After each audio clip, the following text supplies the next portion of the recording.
வணக்கம் நேயர்களே, நீங்க கேட்டுக்கொண்டிருப்பது கமெண்ட்ரி 365.2.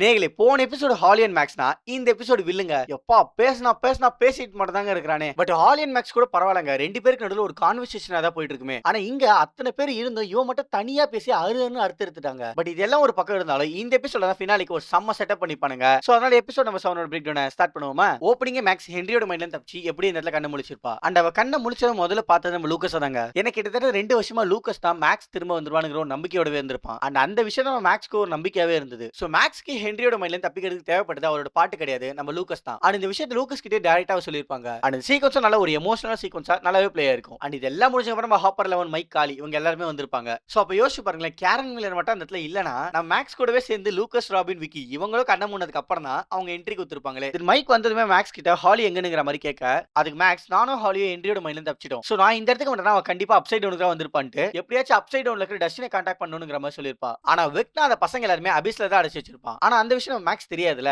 ஏன் இந்த ஃப்ரேம்ல இருக்கிற யாருக்குமே அபிஸ பத்தி தெரியாது. ஆனா அது தெரிஞ்ச ஒரே ஆள் நம்ம டஸ்டின் மட்டும் தான். சோ ஆனதா மேக்ஸ் ஹாலி அப்சைட் டவுன்ல இருக்கிறதா சொல்லிருப்பாங்க. தென் அப்படியே நம்ம ஹாலி கிட்ட தான் வரும். எங்க ஹாலி ஹென்ரியோட மைண்ட்ல இருந்து எஸ்கேப் ஆனதுமே வெக்னா அவளை அடைச்சு வச்சிருந்த அந்த ஸ்பைக்ஸ்ல நிறைஞ்ச இடத்துல தாங்க கண்ணு முழிச்சிருப்பா. அண்ட் அப்ப அவரோட வாயில இருந்து அந்த ஸ்ட்ராவை எடுத்துட்டு அந்த ஸ்பைக்ஸ் கிழிச்சிட்டு எப்படி வெளியில வந்துருவாங்க. அண்ட் அப்பதான் ஹாலி அவ என்ன மாதிரியான ஒரு இடத்துல இருக்கானுங்கிறதே நோட் பண்றா. அண்ட் நமக்கும் அப்பதாங்க அந்த இடத்தையே கொஞ்சம் தெளிவா காமிச்சிருப்பாங்க. ஆனா அதை பார்த்த எனக்கு ஒரு செம்ம இன்ட்ரெஸ்டிங்கான விஷயமே தோணுச்சு. அதாவது அந்த இடம் ஏன் ஒரு ரிப்கேஜா இருக்க கூடாது. லைக் அங்க இருந்த 12 ஸ்பைக்ஸும் அந்த ரிப்கேஜோட போன்ஸா இருக்கலாமே. அண்ட் ரிப்கேஜ்க்குள்ள தான் ஹார்ட் இருக்கும். அண்ட் அதே மாதிரி அந்த இடத்துலயும் ஒரு ஹார்ட் துடிக்கிறது நீங்க பாத்திருப்பீங்க. சோ இதையும் கூட ஓகே, அப்ப லங்ஸ் என்ன கதைன்னு கேட்டீங்கன்னா அதுக்கு தாங்க வெக்னா அந்த 12 பசங்களையும் யூஸ் பண்றான். ஏன்னா ஹாலி அந்த ஸ்பைக்ஸ்ல இருந்து வெளியில வரதுக்கு முன்னாடி அந்த ஸ்ட்ராவோட கனெக்ஷனை ரிமூவ் பண்ணிப்பா. அதனால தான் அவளுக்குள்ள அந்த மைண்ட் ஃபிளைட் பார்ட்டிகல்ஸ் வெளியில வந்திருக்கும். சோ அந்த மைண்ட் ஃபிளைட் பார்ட்டிகல்ஸ் மூலமா தான் இந்த 12 பசங்களும் இந்த ரிப்கேஜ்க்கு ஒரு லங்ஸ் ஆக்ட் ஆகுறவங்க நினைக்கிறேங்க. ஏன்னா இந்த சீசன்ல டெசல் ஹைட்ரா வரதுக்கான வாய்ப்பு இருக்குன்னு நான் சொன்னல. மேபி அது கன்ஃபார்மா வரதா இருந்தா இந்த ரிப்கேஜ் ஏன் டெசல் ஹைட்ராவோட தான் இருக்க கூடாது. ஏன்னா அதுக்கான ஹார்ட் இந்த இடத்துல இருக்கு. ஆனா மைண்ட கண்ட்ரோல் பண்றதுக்கு வெக்னா இருக்கான். அண்ட் அதுக்கு லங்ஸா இந்த இடத்துல 12 பசங்களும் இருக்காங்க. சோ கூட்டி கழிச்சு பார்த்தா இங்க இருக்கிறது ஒரு ரிப்கேஜா தான் இருக்கணும். அண்ட் அது டெசல் ஹைட்ராவோட தான் இருக்கணும். அண்ட் அததாங்க வெக்னாவும் பில் பண்ணிட்டு இருக்கான். தென் இப்ப ஹாலி அந்த ஸ்பைஸ் கிழிச்சு வெளியில வந்துட்டால, அதனால அந்த இடத்தை விட்டு அவ எப்படி தப்பிச்சிருப்பா. ஆனா அது வெக்னாக்கு தெரிஞ்சு அவளை ஃபாலோ பண்ணிட்டு பின்னாடியே வர. அண்ட் அப்பதான் ஹாலி அபிஸ்ல இருக்கிற அந்த கேட்டை நோட் பண்றா. அண்ட் வெக்னாவும் அவளை ஃபாலோ பண்ணிட்டு வரதுனால கொஞ்சம் கூட யோசிக்காம அந்த போர்ட்டல் எங்க லீட் பண்ணது கூட தெரியாம உள்ள போயிடுவாங்க. பட் அப்படியே நம்ம அங்க கட் பண்ணி அப்சைட் டவுன்ல இருக்க ஜானத்தன் நான்சி கிட்ட தான் வரும். இவங்க ரெண்டு பேருமே அந்த ஹாக்கின்ஸ் லேப்குள்ள மெல்ட் ஆயிட்டு இருந்த அந்த பிளாஸ்டிக்ஸ் எல்லாமே ஃப்ரீஸ் ஆனதால ஒரு ரூம் குள்ளே மாட்டிப்பாங்க. பட் அந்த இடத்துல ஸ்டீவன் டஸ்டின் எப்படி வந்து இவங்களை காப்பாத்திடுவாங்க. அண்ட் அப்ப நான்சி டஸ்டின் கிட்ட நான் ஃபயர் பண்ண ஜெனரேட்டர் என்னதுன்னு கேட்க, அப்பதான் டஸ்டின் அந்த ஷீல்ட் ஜெனரேட்டர் ஒரு எக்ஸாக்டிக் மேட்டர்னு மென்ஷன் பண்ணிப்பான். ஆல்சோ டாக்டர் பிரென்னோட புக்கையும் கையோட எடுத்துட்டு வந்து அதை பத்தி எக்ஸ்பிளைன் பண்ணிட்டு இருக்க, அப்பதான் நான்சிக்கு ஹாலியோட சத்தம் கேட்டிருக்கும். என்னன்னா ஹாலி அபிஸ்ல ஒரு கேட்டுக்குள்ள போனால அது அவளை அப்சைட் டவுனுக்கு தாங்க லீட் பண்ணிருக்கு. ஆனா அந்த அபிஸ்ங்கிற இடத்துல இருந்து அவ டைரக்டா அப்சைட் டவுனுக்குள்ள தான் விழுந்துட்டு இருப்பா. அண்ட் அந்த ஷாட் தாங்க நம்ம ட்ரைலர்லயே பார்த்திருப்போம். சோ அங்க விழுந்தது யாருன்னா நம்ம ஹாலி தான். அந்த ஹாலி அப்சைட் டவுன்ல இருக்க அந்த ஹாக்கின்ஸ் லேபை நோக்கி விழுந்துட்டு இருக்க கரெக்டா அந்த இடத்துல இன்ட்ரோ இறக்கி சாப்டர் 7 தி பிரிட்ஜ்னு போட்டுருப்பாங்க. தென் இன்சைட் மிஸ்டர் கிளாக் டஸ்டினை கண்டுபிடிக்கிறதுக்கான டெலிமெட்ரி ட்ராக்கரை பில்ட் பண்ணி அதை பலூன் யூஸ் பண்ணி டஸ்டின் இருக்கிற எக்ஸாக்ட் லொகேஷனை தேடி இருப்பாங்க. ஆனா இதை யூஸ் பண்ணி அவங்க 6 ஹவர்ஸ் தேடியோ டஸ்டின் இருக்கிற இடமே அவங்களுக்கு தெரிஞ்சிருக்காது. அதனால அதுல கடுப்பான முறை உன்னோட பலூன் எக்ஸ்பெரிமெண்ட் பாக்குறதுக்காக நீங்க வரல, ஒழுங்கா இதை கட் பண்ணி தூக்கி போட்டுட்டு நம்ம டஸ்டினை தேடுறதுக்கான வழியை பார்ப்போம்னு சொல்ல, அப்பதான் மிஸ்டர் கிளாக்கு ஒரு விஷயமே தோணுது. ஏன்னா டஸ்டினோட சிக்னலை கண்டுபிடிக்கிறதுக்கு உங்களுக்கு தேவையான ஹைட் இல்ல. அதனால மிஸ்டர் கிளாக் முறை அண்ட் எரிக்கா கிட்ட பலூனை கட் பண்ண சொன்னதும் அது இந்த ஹாக்கின்ஸை மொத்தமா ஸ்கேன் பண்ணி டஸ்டின் இருக்கிற லொகேஷனை 3 டிஃபரெண்டான சிக்னல் உங்களுக்கு கிடைச்சிருக்கும். சோ அதை மிஸ்டர் கிளாக் கால்குலேட் பண்ணி டஸ்டின் ஹாக்கின்ஸ்ல தான் இருக்கானுங்கிற விஷயத்தை நம்ம டீம் கிட்ட சொல்லிடுவாங்க. அண்ட் இந்த சைடு ஹாஸ்பிடல் இருக்கிற நம்ம டீமை பிடிக்கிறதுக்காக ஏகப்பட்ட சோல்ஜர்ஸ் அந்த ஹாஸ்பிடலுக்கு வந்திருப்பாங்க. அண்ட் அதை நம்ம விக்கி நோட் பண்ணிட்டு டீம் கிட்ட வந்து இன்ஃபார்ம் பண்ணிடுவா. ஆல்சோ விக்கி ஒரு வீல் சேர் எடுத்து வந்திருப்பாங்க. எனக்கு கிட்டத்தட்ட 2 வருஷமா மேக்ஸ் படுத்து படிக்காம தானே இருந்திருப்பா. அதனால அவளோட மசில்ஸா பயங்கரமா வீக் ஆகி அவளால தன்னோட பாடியை அசைக்க முடிஞ்சிருக்காது. சோ அதனால அவள் வீல் சேரை உட்காரிச்சு அங்க இருந்து மொத்த டீமும் கிளம்புறாங்க. ஆனா கிளம்புறதுக்கு முன்னாடி கேரன் வீலர் அவங்க முழுசா ரெக்கவர் ஆகலனாலும் தான் பொண்ணு காப்பாத்துக்கு அவங்களும் வரன்னு சொல்லிப்பாங்க. பட் மைக் தான் அவங்களை எப்படி கன்வின்ஸ் பண்ணி நம்ம டீமோட ஹாக்கின்ஸ் லேபுக்கு வந்துருவாங்க. அண்ட் அப்ப முறை டஸ்டின் கிட்ட இந்த வாக்கி டாக்கியை கனெக்ட் பண்ணி டஸ்டின் கிட்ட இருந்து ரெஸ்பான்ஸ் அவருக்கு வந்துருதுங்க. சோ இப்போ நம்ம டீம் அவங்களை காப்பாத்துறதுக்காக வெக்னா ஓபன் அந்த 4th கேட்டை யூஸ் பண்ண பாக்குறாங்க. ஆனா அந்த இடத்துல நிறைய சர்வேலன்ஸ் கேமரா இருக்குது. சோ அதுல இவங்க விசிபிள் ஆயிட்டா கண்டிப்பா இவங்களை தேடி அந்த சோல்ஜர்ஸும் வந்துருவாங்க. அதனால மிஸ்டர் கிளாக் அவரோட கிளப்ல இருக்கிற ஸ்பெக்ட்ரம் யூஸ் பண்ணி இந்த கேமராவோட சிக்னல் நம்ம லொகேட் பண்ணிட்டா இந்த கேமராவை ஜாம் பண்ண முடியும்னு சொல்லிருப்பாரு. ஆனா அதை கேட்ட ஹாப்பர் ரொம்ப நல்ல விஷயம் தான், ஆனா நீ ரொம்ப யோசிக்கிற அப்படின்னு சொல்லி 11 யூஸ் பண்ணி இந்த கேமரா உடைச்சிருவாருங்க. அண்ட் அப்போ மிஸ்டர் கிளாக்கோட ஃபேஸ் பாத்தீங்கன்னா தெரியும் அவருக்கு அங்க என்ன நடக்குதுன்னே புரிஞ்சிக்காது. அண்ட் அதோட இல்லாம சோல்ஜர்ஸ் அந்த 4th கேட்டை கவர் பண்றதுக்காக மெட்டல் பிளேட்ஸ் யூஸ் பண்ணிப்பாங்களே, அது நம்ம 11 தன்னோட பவர் யூஸ் பண்ணி ஓரமா தூக்கி போட்டதை பார்த்ததுமே தலைவன் மொத்தமாவே ஃப்ரீஸ் ஆயிடுவாருங்க. அண்ட் நம்ம டீமோட சேர்ந்து டெஸ்டினி தேடுறதுக்காக அவரும் தாங்க அப்சைட் டவுனுக்குள்ள வந்திருப்பாரு. சோ இப்போ மிஸ்டர் கிளாக் நம்ம டீமோட ஒரு மெம்பரா மாறிட்டாரு. ஆல்சோ நம்ம எதிர்பார்த்த மாதிரி விக்கியும் தான். தென் எப்படி அப்சைட் டவுன்ல இருக்க ஸ்டீவ் டஸ்டின் ஜானத்தன் நான்சி இவங்க 4 பேரை கண்டுபிடிச்சிடுறாங்க. ஆனா அவங்க கூட ஹாலி இருந்திருக்க மாட்டா. சோ அதனால மைக் நான்சி கிட்ட ஹாலி எங்கன்னு கேட்க அப்பதாங்க நான்சி என்ன நடந்துச்சுங்கிறதே சொல்றா. அதாவது ஹாலி அபிஸ்ல இருந்து டைரக்டா அப்சைட் டவுன் நோக்கி விழுந்துட்டு இருப்பால. அப்ப நான் என்ன நினைச்சேன்னா ஹாலி அந்த ஹாக்கின்ஸ் லேப்ல இருக்க இருக்க அந்த எக்ஸாக்டிக் மேட்டருக்குள்ள விழுந்து செத்துட்டாலும் நினைச்சாங்க. ஆனா அந்த இடத்துல அப்படி நடக்காம ஹாலி ஹாக்கின்ஸ் லேபுக்கு பக்கத்துல மிதந்துட்டு இருப்பாங்க. அது எப்பறம் பார்த்தா வெக்னா அபிஸ்ல இருந்துகிட்டே இங்க அப்சைட் டவுன்ல இருக்கிற ஹாலியை கண்ட்ரோல் பண்ணி டைரக்டா அபிஸ்க்கு இழுத்துருப்பாங்க. அண்ட் இது எல்லாத்தையுமே நம்ம நான்சி பாத்திருப்பா. ஆனா ஹாலி தான் கண் எதிர்க்க இருந்தும் தன்னால காப்பாத்த முடியல மைக் கிட்ட சொல்ல அப்பதான் மைக் அப்சைட் டவுனுக்கு மேல பாக்குற மாதிரி காமிச்சிருப்பாங்க. ஆனா அந்த இடத்துல எதுவுமே தெரிஞ்சுக்காதுங்க. ஏன்னா அபிஸ் அப்சைட் டவுனுக்கு மேல ரொம்ப தூரம் தள்ளி தான் இருக்குது. ஆனா வெக்னா அங்க இருந்தே நம்ம ஹாலியை கண்ட்ரோல் பண்றானா அவன் தன்னோட பவர் எந்த அளவுக்கு இன்க்ரீஸ் பண்ணிக்கிறானு நமக்கு இங்கே தெரிஞ்சிடும். அண்ட் வெக்னா அகைன் ஹாலியை நான் சொன்ன அந்த ரிப்கேஜுக்கு எடுத்துட்டு போயிட்டு வாயில அந்த ஸ்ட்ராவை சொல்லிடுவாங்க. அண்ட் சொன்னதும் ஹென்றி மைண்டுக்குள்ள போயிடுறா. அண்ட் அப்போ மிஸ்டர் வாட்ஸ் அட்டாக் ஹென்றி மயக்கமான ஹாலியை கொண்டு வந்து அந்த பெட்ல படுக்க வச்சிடறான். அண்ட் அப்ப அதை பார்த்த மத்த பசங்களும் ஹாலிக்கு என்ன ஆச்சுங்கிற மாதிரி கேட்க அதுக்கு ஹென்றி மேக்ஸ்ங்கிற ஒரு ஈவில் ஸ்பிரிட் நம்ம ஹாலியை கண்ட்ரோல் பண்ணி தன்னை ஒரு ஈவில் ஸ்பிரிட்டா ஹாலியை நம்ப வச்சுட்டான்னு சொல்லியிருப்பான். அண்ட் இதனால ஹாலி இல்லாம நம்மளால இந்த உலகத்தை காப்பாற்ற முடியாதுங்கிற மாதிரி சொல்ல அதை கேட்டு நம்ம ஹாலியோட ஃப்ரெண்டு நாங்க எல்லாரும் சேர்ந்து எப்படியாச்சும் ஹாலி கிட்ட நீங்க எங்களை காப்பாற்ற வந்துக்கிறீங்கன்னு சொல்றோம். நாங்க சொன்னதை கேட்டு ஹாலி கண்டிப்பா உங்களுக்கு ஹெல்ப் பண்ணுவா. சோ நம்ம எப்படியாச்சும் உலகத்தை காப்பாத்தலங்கிற மாதிரி சொல்லி அங்க இருந்த பசங்க எல்லாருமே சேர் பண்ணிருப்பா. அண்ட் அதை பார்க்கும்போது செம்ம கடுப்பா இருக்குங்க. பட் புரியுது அவங்க சின்ன பசங்க அதனால தான் அப்படி யோசிக்கிறாங்கன்ட்டு. பட் இருந்தாலும் செம்ம கடுப்பாகுதுங்க. ஆனா இதுல நம்ம தலைவன் டெரெக் மட்டும் தான் நீங்க என்ன பண்ணீங்க என்ன இதுல சேர்க்காதீங்க பண்ணுங்கிற மாதிரி ஓரமா நின்னுப்பான். ஏன்னா டெரெக் தான் மிஸ்டர் வாட்சட்டோட உண்மையான முகத்தை பார்த்தவன். அண்ட் அப்படியே நம்ம டாக்டர் கே கிட்ட தான் வரும். இங்க டாக்டர் கே அந்த மெக்ஸில் நடந்த சம்பவத்தை பத்தி அந்த கமாண்டர் கிட்ட கேட்டிருப்பாங்க. அப்பதான் அந்த கமாண்டரும் அங்க நடந்த சம்பவத்தை பத்தி எல்லாம் சொல்லியிருப்பான். லைக் அந்த கேட்டுக்குள்ள இருந்து ஒரு மான்ஸ்டர் மாதிரியான ஒருத்தன் வந்தான். அவன் தான் அங்க இருந்த மான்ஸ்டர்ஸ் எல்லாத்தையுமே கண்ட்ரோல் பண்ணி எங்களை போட்டு பொளந்து எடுத்துட்டான்னு சொல்ல அதை கேட்டு டாக்டர் கே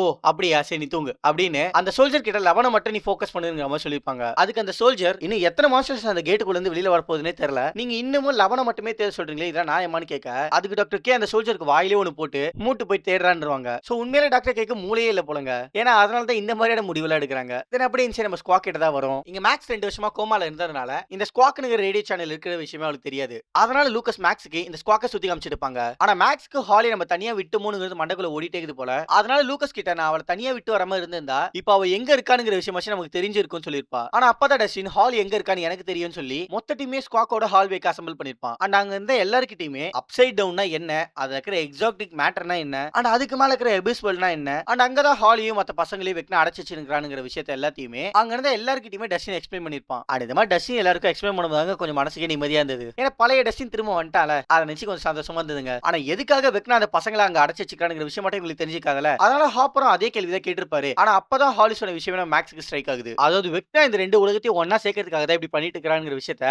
நம்ம ஹாலி மேக்ஸ் கிட்ட சொல்லிருப்பால. அதை தாங்க மேக்ஸ் இந்த இடத்துல சொல்லிருப்பா. சோ இப்போ நம்ம டீமுக்கு இருந்த எல்லா கேள்விக்கான பதிலும் கிடைச்சிச்சு. சோ அப்புறம் என்ன வெக்னா டிஃபீட் பண்றதுக்கு ஒரு தரமான பிளான் தான் உங்களுக்கு வேணும். ஆனா அதுக்கு நம்ம ஹாப்பர் ஒரு பிளானோட வந்து பாருங்க. அதாவது ஒரு ஹெலிகாப்டர் எடுத்துக்கிட்டு எபிஸ்க்கு பறந்து போயிட்டு அங்க இருக்கிற வெக்னாவை டிஃபீட் பண்ணதும் அந்த 12 பசங்களை காப்பாத்தி கூட்டு வந்துடலாம்னு சொல்லிருப்பாரு. ஆக்சுவலா இந்த பிளானை கேட்கும் போது இல்ல எவ்வளவு பிளாட் வச்சிருக்கு நமக்கு நல்லாவே தெரியுது. இல்ல இந்த பிளானே ஒரு பிளாட் ஹோல் நல்லாவே தெரியுது. ஏன்னா எப்படி ஒரு ஹெலிகாப்டர் அப்சைட் டவுனுக்குள்ள திருப்ப முடியும்? கண்டிப்பா அது ஒரு ரோட்டர்ஸ் அந்த கேட்ல ஃபிட் ஆக வாய்ப்பு இல்ல. அதை தான் இந்த இடத்துல டஸ்டினும் சொல்லியிருப்பான். ஆனா ராபின் அந்த விஷயத்தை வச்சு நம்ம ஸ்டீவ் கிட்ட ஒரு ஜோக்க சொல்லியிருப்பாங்க. ஆனா அதுக்கு ஸ்டீவ் நம்ம ராபின் கூட பார்க்காம அசிங்கப்படுத்தி அனுப்பியிருப்பாங்க. லைக் அவளோட ரியாக்ஷன் ஷாட்டை கூட காட்டலனா பாத்துக்கோங்களேன், அந்த அளவுக்கு அசிங்கப்படுத்தி இருப்பான். தென் அந்த பிளானை வச்சு நம்ம ஹாப்பருக்கு டஸ்டினுக்கு சின்னதா ஒரு வாக்குவாதம் போயிட்டு இருக்கும். அண்ட் அப்பதான் நம்ம தலைவர் ஸ்டீவுக்கு ஒரு ஐடியா ஸ்ட்ரைக் ஆகுது. அதாவது வெக்னாவை காலி பண்றதுக்கு எதுக்கு நம்ம தேவையில்லாம எபிஸ்க்கு போய்கிட்டு அவன் தான் எபிஸோட ஹாக்கின்ஸ்க்கு வந்துருக்கால, நம்ம கிட்ட தான் இந்த ரேடியோ டவர் இருக்குல்ல, சோ அதுல நம்ம எல்லாருமே ஏறி போய் நின்னுப்போம். சோ வெக்னாவை கொஞ்சம் கொஞ்சமா ஹாக்கின்ஸ்க்கு வந்துட்டு இருக்க கரெக்டா இந்த டவர் எபிஸ்குள்ள போயிடும். அண்ட் எபிஸ்குள்ள போனது லெவனை யூஸ் பண்ணி வெக்னாவோட மைண்ட கண்ட்ரோல் எடுத்துலாம். அண்ட் மத்தவங்க ஹாலிவுட் சேர்த்து மத்த பசங்களையும் காப்பாத்திடலாம்ங்கிற மாதிரி சொல்ல அங்க இருந்த எல்லாருக்குமே அந்த பிளான் பிடிச்சிருக்கும். ஆனா பிரச்சனை என்னன்னா நம்ம லெவனால வெக்னா ரொம்ப தூரத்துல இருக்கிறதுனால அவனோட மைண்ட கண்ட்ரோல் பண்ண முடியாதுன்னு சொல்லிருப்பா. பட் அதுக்கு நான்சி ஒரு பக்கமான சொல்யூஷன் சொல்லிருப்பாங்க. அதாவது அப்சைட் டவுன்ல இருக்கிற ஹாக்கின்ஸ் லேப் 1983 ஃப்ரீஸ் ஆனதானே, சோ கண்டிப்பா அந்த டிப்ரெஷன் டேங்க் அங்க இருக்க வாய்ப்பு இருக்கு. அண்ட் அதை யூஸ் பண்ணி லெவனால வெக்னாவோட மைண்ட கண்ட்ரோல் பண்ண முடியும் நான்சி சொல்லிருப்பாங்க. பட் அப்ப காலியும் நம்ம லெவனோட சேர்ந்து என்னோட அண்ணனை நாங்களே கொல்றோம்ங்கிற மாதிரி சொல்லிருப்பா. அண்ட் காலி அந்த பேச்சு எடுக்கும் போது நம்ம ஹாப்பருக்கு செம்ம காண்டா இருக்கும். ஏன்னா அவ கொஞ்சம் கொஞ்சமா நம்ம லெவனை பயமுத்திட்டுக்கால. அதனால தான் ஆல்சோ நம்ம ஹாப்பர் அண்ட் டனஸ்குள்ள போகிறதுக்கு முன்னாடி நம்ம ஜாய்ஸ் கிட்ட காலி மூலமா நம்ம லெவனுக்கு ஏதாவது பிரச்சனை வந்துச்சு கண்டிப்பா நான் அவளை கொலை பண்ணிடுவேன் சொல்லிட்டு தான் போயிருப்பாரு. ஏன்னா ஹாப்பர் அந்த மாதிரியான சான்ஸ்க்கு தாங்க வெயிட் பண்ணிட்டு இருக்காரு. இனிமே நம்ம தலைவன் ஸ்டீவ் போட்ட பிளான் பக்காவா இப்போ இருக்கா அவங்க.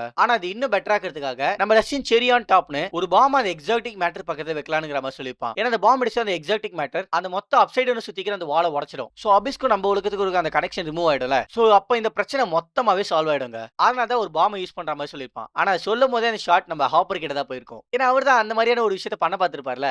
அதனாலதான் தென் அப்படியே சரி நம்ம ஹாலி கிட்ட தான் வரும். எங்க ஹாலி இப்பதாங்க மயக்கத்துல முழிச்சுக்கிறா. அண்ட் அவ முழிச்சு பார்த்ததுக்கு அப்புறம் தான் தெரிய வருது அங்க இருந்த மத்த பசங்க நம்ம ஹாலி எப்படியா பேசி கன்வின்ஸ் பண்றதுக்காக அங்க சுத்து போட்டுருப்பாங்க. ஆனா ஹாலிக்கு அப்ப தெரிஞ்சுக்கான அந்த பசங்க எல்லாருமே தன்னை ரூட் எடுக்க செட்டிங் பண்ணதான் சுத்து போட்டுருக்காங்கன்னு. ஏன்னா மத்த பசங்களுக்கு மிஸ்டர் வாட்சட்டர் உண்மையான ஃபேஸ் தெரிஞ்சுக்காதல. அதனால அவன் பேச்சு கேட்டுக்கிட்டு மிஸ்டர் வாட்சட் ரொம்பவே நல்லவர், அவர் நம்மள காப்பாத்துக்காக தான் இதெல்லாம் பண்றான்னு சொல்லிருப்பாங்க. ஆனா நம்ம ஹாலிக்கு உண்மையான ஃபேஸ் தெரிஞ்சுக்கோல. அதனால அவங்க சொன்னது எதையுமே நம்ம ஹாலி காதுல வாங்கிக்க மாட்டா. பட் இருந்தாலும் மத்த பசங்க ஹாலியை ஃபோர்ஸ் பண்ண அப்பதான் ஹாலி அந்த கூட்டத்துல நம்ம டெரேக்க பாத்திருப்பா. ஏன்னா டெரேக்குக்கும் மிஸ்டர் வாட்சட்டர் உண்மையான ஃபேஸ் தெரிஞ்சுக்கோல. அதனால மத்த பசங்க கிட்ட உண்மையை சொல்லு டெரேக் அப்படின்னு சொல்ல, அதுக்கு டெரேக் அவங்க உண்மையை தான் சொல்றாங்க அலி. ஆனா நீ அவங்க பேச்சை கேளு அப்படின்னு சொல்லிடுவாங்க. டேய் பாரி கடங்காரா நீயுமாடா அப்படிங்கிற மாதிரி தாங்க நம்ம ஹாலிவுட் ரியாக்ஷனே இருக்கும். ஏன் பாக்குற நம்மளுக்கே அப்படிதாங்க இருக்கும். பட் டெரேக்கு வேற வழி இல்ல, தன்னோட ஃபேமிலியை காப்பாத்தணும்னா இதை பண்ணி தானே ஆகணும். ஆனா அட்லீஸ்ட் டைரக்டா இல்லனாலும் இன்டைரக்டா வச்சு ஹெல்ப் பண்ற மாதிரி காமிச்சிருக்கலாம். பட் டெரேக்கும் இந்த இடத்துல ஹாலிக்கு ஹெல்ப் பண்ணாம போயிடுறாங்க. சோ அதனால அம்பியா இருந்த ஹாலி அன்னியனா மாற வேண்டிய நேரம் வந்திருக்கும். அதாவது மிஸ்டர் வாட்சன் நம்ம ஹாலிக்கு கொடுத்த அந்த கிஃப்ட்டை வச்சு அங்க இருந்து எல்லாருமே அடிச்சு தள்ளி விட்டு ஓட பாப்பா. ஆனா 10 வெர்சஸ் 1 ரொம்ப கஷ்டம் தானே. அதனால ஹாலி அந்த பசங்க கிட்ட மாட்டிப்பாங்க. அதுவும் அங்க நம்ம ஹாலியோட ஃப்ரெண்ட் மேரி நம்ம ஹாலியோட கழுத்து நெரிச்சிருப்பா. அண்ட் அப்ப ஹாலி நம்ம மைக் கொடுத்த ஹாலி த ஹீரோக்கு ஒரு செயினா போட்டிருப்பால, அது அந்த இடத்துல கட் ஆகிடும். அப்ப அந்த ஹாலி த ஹீரோ கீழே விழ நம்ம ஹாலியோ அந்த படிக்கட்டுல இருந்து கீழே வந்து அகைன் மயக்கமாயிடுறாங்க. சோ இந்த இடத்துல நம்ம ஹாலி நம்பிட்டு இருந்த அந்த ஹாலி த ஹீரோ கேரக்டர் இப்ப அவகிட்ட இல்ல. ஆனா நான் எபிசோட் 3ல சொன்ன மாதிரி தான் நம்ம ஹாலி த ஹீரோ கேரக்டராவே மாறிட்டா. ஏன்னா ஸ்டில் அவ ஹாலி த ஹீரோ கேரக்டரோட காஸ்டியூம்ல தாங்க இருக்கா. அண்ட் அப்படியே சரி நம்ம முறையோ ட்ரக் தூக்குறதுக்காக லவன் வந்திருப்பா. அண்ட் அவ கூட காளி வந்திருப்பாங்க. அண்ட் லவன் அந்த ட்ரக் தூக்குனதும் முறை அந்த ட்ரக் ஃபிக்ஸ் பண்ணிட்டு இருப்பாரு. அண்ட் அப்ப அந்த கேப்ல லவனும் காளி எப்படி மைண்ட் ஷேர் பண்றதுங்கறத பத்தி பாத்துட்டு இருப்பாங்க. அண்ட் அங்கதான் காளி நம்ம லவன் கிட்ட நீ உயிரோட இருக்கிற வரைக்கும் கண்டிப்பா அந்த ப்ரோக்ராம் நடந்துட்டே தான் இருக்கும். சோ உன்னை பிடிக்கிறதுக்காக அவங்க யாரை வேணா கொல்லுவாங்க, ஏன் மைக்க கூட கொல்லுவாங்கன்னு சொல்ல. ஆனா அப்பதான் நம்ம லவனுக்கும் கொஞ்சம் பயம் வந்து இப்ப என்ன பண்றது கேட்டிருப்பா. அதுக்கு காளி நம்ம எல்லாரும் ஒன்னா சேர்ந்து வெக்னாவை கொன்னதும் அப்சைட் டவுன்ல ஒரு பாம்பை வைக்கிறதா தானே இவங்க சொன்னாங்க. சோ அப்ப நம்ம மத்தவங்களோட சேர்ந்து வெளியில எஸ்கேப் ஆகாம அந்த அப்சைட் டவுன் குள்ளே இருந்து நம்மள வெடிச்சு செத்துலான்னு சொல்லிருப்பாங்க. சோ காளி உண்மையில இந்த ப்ரோக்ராம் நடக்க கூடாதுங்கிறதுக்காக இப்படி சொல்றாளா இல்ல வேற ஏதாவது பிளான் பண்ணி வச்சுக்கிட்டு இந்த மாதிரி சொல்றாளான்னு தெரியலங்க. தென் அப்படியே நம்ம ஸ்குவாக்ல இருக்கிற வில் கிட்ட தான் வரும். இங்க நம்ம வில் டஸ்டின் அப்சைட் டவுனை பத்தி எக்ஸ்பிளைன் பண்ண அந்த விஷயத்தை பார்த்து தான் இது யோசிக்கிற மாதிரி காமிச்சிருப்பாங்க. அண்ட் அப்ப அந்த ஃப்ரேம் பாத்தீங்கன்னா தெரியும் நம்ம டஸ்டின் அந்த அப்சைட் டவுன்ல இருக்கிற எக்ஸாப்டிக் மேட்டரை ஒரு சர்க்கிளா வரைஞ்சிருப்பால, அதுல தான் நம்ம வில்லோட ஃபேஸ் இருக்கிற மாதிரி காமிச்சிருப்பாங்க. சோ ஃபினாலேல இருக்கிற ஏதோ ஒரு விஷயத்தை இந்த இடத்துல ஃபோர்ஷேட் பண்றாங்க தான் நினைக்கிறேன். பட் என்னால அதை கண்டுபிடிக்க முடியலங்க. அண்ட் அங்க வில் யோசிச்சுட்டு இருக்க அப்பதான் மேக்ஸ் கூட்டிட்டு அங்க விக்கி வந்திருப்பா. அண்ட் நம்ம மேக்ஸ் வில் கிட்ட நீ தான் சாசர் ஆச்சு, ஏன் லவன் அண்ட் காலி கூட சேர்ந்து நீயே வெக்னாவை டிஃபீட் பண்ண போலன்னு கேட்க, அதுக்கு வில் லாஸ்ட் டைம் நான் வெக்னாவோட மைண்டை கண்ட்ரோல் எடுக்கும்போது அவ என்ன கண்ட்ரோல் பண்ணி அவனோட மைண்ட்ல அடைச்சிட்டான். சோ அதனால அது ரொம்பவே ரிஸ்கான ஒண்ணு. பட் இத்தனை வருஷமா எப்படி மேக்ஸ் நீ வெக்னாவோட மைண்ட்ல இருந்து எஸ்கேப் பண்ணனு கேட்க, அப்பதான் நம்ம மேக்ஸ் வெக்னா என்னதான் பாக்குறதுக்கு ஒரு மான்ஸ்டர் மாதிரி இருந்தாலும் அவனும் நம்மள மாதிரியான ஒரு மனுஷன் தான். அண்ட் அவனுக்கும் நம்மள மாதிரியான எமோஷன்ஸ்லாம் இருக்கு, லைக் ட்ராமாட்டிக்கான மெமரிஸ். சோ அந்த மாதிரி ட்ராமாட்டிக்கான மெமரிஸ் நடந்த ஒரு கேவ்ல தான் நான் போயிட்டு ஒளிஞ்சிக்கிட்டேன்னு சொல்லிருப்பா. அண்ட் இது கேட்டது வில் இத பத்தி யோசிக்க ஆரம்பிச்சிருப்பான். அண்ட் அப்படியே இந்த சைடு நம்ம எரிக்காவும் மிஸ்டர் கிளாக்கும் மெக்ஸியோட கேட்டை ஓபன் பண்றதுக்காக மிஸ்டர் கிளாக் கிட்ட ஒரு ஸ்பெக்ட்ரம் இருக்குன்னு சொல்லியிருந்தாருல, அதை யூஸ் பண்ணி மெக்ஸில இருக்கிற கேட்டோட சிக்னலை கால்குலேட் பண்ணிப்பாங்க. அண்ட் அப்ப இந்த சைடு நம்ம டீம் அந்த பிளானை எக்ஸிக்யூட் பண்றதுக்கு பக்காவா ரெடி ஆயிட்டு இருப்பாங்க. லைக் லூக்கஸ் அவனுக்கான உண்டிகோலை எடுத்து வச்சுப்பான். அண்ட் ஜானத்தன் ஒரு ஃபயர் ஸ்பிட்டர் மாதிரியான ஒரு விஷயத்தை எடுத்துக்கிற மாதிரி தான் தெரியுது. அண்ட் நான்சி நம்ம சொல்ல வேணா கன் மாஸ்டர். அண்ட் மைக் அந்த பாம்பை வெடிக்கிறதுக்கான ஒரு ரிமோட் ட்ரிகரை பில்ட் பண்ணி நம்ம ராபின் கிட்ட அதை பத்தி எக்ஸ்பிளைன் பண்ணிருப்பான். பட் நம்ம தலைவன் ஸ்டீவுக்கு மட்டும் என்ன வெப்பனை சூஸ் பண்றதுன்னு தெரியாம அங்க இருந்து ஒரு பிஸ்டல் எடுத்துட்டு இருப்பாங்க. அப்ப நான்சி ஸ்டீவை தடுத்து இதுக்கு முன்னாடி இதை யூஸ் பண்ணிக்கிறான்னு கேட்க, அப்ப டஸ்டின் அதை அவன் சூப்பராவே யூஸ் பண்ணுவான், பட் நான் அதோட ஒரு பெட்டரான விஷயத்தை நான் அவனுக்கு வச்சுக்கிறேன்னு சொல்லி நம்ம எடி யூஸ் பண்ண அந்த வெப்பனை நம்ம ஸ்டீவ் கிட்ட கொடுத்திருப்பாங்க. அண்ட் அப்ப நம்ம ஸ்டீவும் டஸ்டின் கிட்ட எடி உண்மையாலே ஒரு ஹீரோவா உன்னோட உயிரை காப்பாத்திருக்கான், அண்ட் எங்க எல்லாரோட உயிரையும் தான், அதனால அந்த மாதிரி சொன்னதுக்காக என்ன மன்னிச்சிடு, அண்ட் என்னோட பெஸ்ட் ஃப்ரெண்ட் ரொம்பவே மிஸ் பண்ணன்னு சொல்லி அந்த இடத்துல ரொம்பவே எமோஷனலாவே பேசியிருப்பாங்க. அண்ட் அப்பதான் நம்ம ட்ரைலர்ல பார்த்த யூடை ஐடைங்கிற அந்த டைலாக்கே சொல்லியிருப்பாங்க. அண்ட் நான் ஒன்ஸ் அகைன் சொல்லிக்கிறேன், இவனுக்கு 2 பேரும் உயிரை விட்டுறலாமே, எதுக்கு இவங்க 2 பேர் மேல கை வச்சுக்கிட்டு. சோ இப்போ எல்லாருமே பக்காவா ரெடியாகி அவங்களோட வெப்பன்ஸை முறையோ ட்ரக்ல ஏத்திட்டு இருக்க, அப்ப நம்ம வில் ஜாய்ஸ் கிட்ட வெக்னா தன்னை கண்ட்ரோல் பண்ணாம இருக்கிறதுக்கு அவனை பத்தின ஒரு உண்மையை சொல்லணும்னு சொல்லிட்டு கூப்பிட்டுருப்பான். ஆனா ஜாய்ஸ் கிட்ட சொல்றதுக்கு ஆரம்பிக்கிறதுக்கு முன்னாடியே அங்க நடுவுல மைக் வந்து இன்ட்ராப் பண்ணிடுவான். அதனால வில் நான் இந்த விஷயத்தை எல்லார்கிட்டே சொல்லணும்ட்டு அந்த இடத்துல எல்லாருமே அசம்பிள் பண்ணி ஆரம்பிச்சாங்க. கிட்டத்தட்ட 10 நிமிஷத்துக்கு பேசி நம்ம காதுல இன்னொரு ஓட்டையே போட்டான். அந்த அளவுக்கு பேசினாங்க. பட் அவன் பேசுறத நான் சிம்பிளாவே சொல்லிடுறேன், அவன் ஒரு கே. அதை தாங்க அவன் அவ்வளவு நாள் சுத்தி வச்சு சொல்லிட்டு இருந்தான். அண்ட் அங்க ஒரு பயங்கர எமோஷனல் சீக்வன்ஸ் போகுது. அண்ட் அது முடிஞ்சதும் எல்லாருமே முறையோ ட்ரக்ல ஏறி மெக்ஸியை கிராஷ் பண்றதுக்காக வராங்க. அண்ட் அப்போ மிஸ்டர் கிளாக் அந்த மெக்ஸில இருக்கிற ஒவ்வொரு கேட்டா ஓபன் பண்ண நம்ம முறையும் கரெக்டா ட்ரக்கை உள்ள எடுத்துட்டு போயிடுறாரு. அண்ட் அப்ப அவங்களை தடுக்கிறதுக்கு அங்க இருந்த சோல்ஜர்ஸ் எல்லாருமே அந்த ட்ரக்கை ஃபயர் பண்ண அப்போ உள்ள பக்காவா செட்டிங் பண்ணி உட்காந்து நம்ம ஹாப்பர் சம்பவத்துல இறங்குறாங்க. அங்க இருந்த சோல்ஜர்ஸ் எல்லாமே பக்காவா 1 by 1 தூக்கி இருப்பாருங்க. அண்ட் அங்க இருந்த மத்த சோல்ஜர் நம்ம ஹாப்பரை டார்கெட் பண்ண அப்போ நான்சி முறையோ ட்ரக்ல இருந்து பக்காவா எல்லாரையும் போட்டு பொளந்திருப்பாங்க. சோ இவங்க பிளான் பண்ணி பக்காவா அந்த மெக்ஸியை கிராஷ் பண்ணி அங்க இருந்து நம்ம ஹாப்பர் அப்படியே அள்ளி வண்டியில தூக்கி போட்டு அங்க இருந்த கேட் மூலமா அப்சைட் டவுனுக்கு போயிடுறாங்க. அண்ட் அப்படியே இந்த சைடு மிஸ்டர் வாட்செட்டா இருக்க ஹென்றி அங்க இருந்த பசங்க எல்லாருமே மொத்தமா ஒரு டேபிள்ல உட்கார வச்சிருப்பான். அண்ட் அப்ப நீங்க பாத்தீங்கன்னா தெரியும் ஹாலியோட மண்டையில ரத்தம் வழிஞ்சிட்டு இருக்கும். ஆனா அதை பத்தி அந்த பசங்க எதுவுமே கேர் பண்ணாத மாதிரி தான் இருக்குமே. சோ ஹென்றி அங்க இருந்து பசங்க எல்லாருமே மொத்தமா கரெக்ட் பண்ணிட்டான்னு நினைக்கிறாங்க. தென் ஹென்ரியும் அந்த டேபிள்ல வந்து உட்காந்து ஆரம்பிக்கலாமா அப்படின்னு சொல்லி கண்ண மூட அங்க இருந்த 12 பசங்களும் அண்டர்டேக்கரா மாறிப்பாங்க. ஆல்சோ அப்படியே இந்த எபிசோடையும் முடிக்கிறாங்க. சோ இதுக்கப்புறம் இவங்க என்ன மாதிரியான சம்பவத்தை ஃபேஸ் பண்ண போறானுங்கிறத நம்ம ஃபினாலே பார்த்தா தெரிஞ்சுக்கணும். அண்ட் நான் இந்த வீடியோ அப்லோட் பண்ணும்போது கண்டிப்பா நியூ இயர் ஸ்டார்ட் ஆயிடும் நினைக்கிறேன். சோ அதனால காலையில மறக்காம எல்லாம் வச்சு ஏஞ்சி ஃபினாலேவையும் பாத்துருங்க. நான் அதை முடிஞ்ச வரைக்கும் எப்படியா சீக்கிரமா பிரேக் டவுன் பண்ணி அப்லோட் பண்ணிடுறேன். அண்ட் அது வரைக்கும் நீங்க கேட்டுக்கொண்டு இருப்பது கமெண்ட்ரி 365.2. அப்புறம் பார்க்கலாம்.